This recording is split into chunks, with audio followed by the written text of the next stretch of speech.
நற்கருமங்கள் செய்து அல்லாஹுவின் நெருக்கத்தை பெற்றுக்கொள்வதற்கு மிக ஏற்றமான புனித துல் ஹஜ் மாதத்தின் சிறப்பு மிக்க முதல் 10 நாட்களை அல்லாஹு தாலாவின் அருளால் நாம் அனைவர்களும் அடைந்திருக்கிறோம்.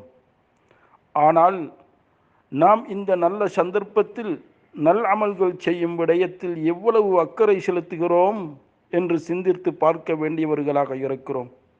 இந்த 10 நாட்களிலே செய்யப்படக்கூடிய நல்ல அமல்கள் ஏனைய நாட்களில் செய்யப்படும் நல்ல அமல்களை விட அல்லாஹு தாலாவுக்கு மிகவும் விருப்பத்திற்குரியதாகும் என்று அல்லாஹுவின் தூதர் முஹம்மது ஸல்லல்லாஹு அலைஹி வஸல்லம் அவர்கள் கூறிவிட்டு புனித போருக்கு சென்று தனது உயிரையும் உடைமையையும் அல்லாஹுவின் பாதையில் தியாகம் செய்த மனிதரை மாத்திரம் விதிவிலக்கு செய்தார்கள் என்ற செய்தி இப்னு அப்பாஸ் ரலியல்லாஹு அன்ஹு அவர்களின் மூலமாக புகாரியில் பதிவாகி இருக்கிறது. எல்லா காலத்திலும் ஒன்று சேராத அனைத்து விதமான நல்ல அமல்களும் இந்த 10 நாட்களிலும் ஒன்றாக செய்யப்படுவதனால் தான் இவ்வளவு சிறப்பும் மகிமையும் கிடைக்கின்றது. தொழுகை, நோன்பு நோற்றல், குறிப்பாக 2 வருட பாவங்களுக்கு பரிகாரமாக அமையும் அரஃபாவுடைய நோன்பு, ஹஜ் செய்தல், உம்ரா செய்தல், அதிகம் தக்பீர் சொல்லுதல், அல்லாஹுவை புகழ்தல், அவனை துதித்தல், அல்லாஹுக்காக அறுத்து பலியிடல் எனும் குர்பான் கொடுத்தல் போன்ற அமல்கள் இந்த 10 நாட்களிலும் செய்யப்படுகின்றன. அதேபோன்று அல் குர்ஆனை ஓதுதல், அதன் கருத்தை விளங்குதல், தர்மங்கள் கொடுத்தல், அல்லாஹுவிடம் பிரார்த்தனை செய்தல், தௌபா செய்தல் போன்ற நற்காரியங்களை அதிகமாக செய்து கொள்வதற்கும் நாம் ஒவ்வொருவரும் முயற்சிப்போமாக. ஏனென்றால் புனித மாதத்தின் மிகவும் புனிதமிக்க நாட்கள் இந்த துல் ஹஜ் மாதத்தின் முதல் 10 நாட்களாகும். இவ்வாறான நற்காரியங்களுக்கு அல்லாஹு தாலா யாருக்கு அருள் புரிந்தானோ நிச்சயமாக அவ்வாறானவர்கள் பாக்கியவான்கள், வாழ்த்துக்குரியவர்கள்.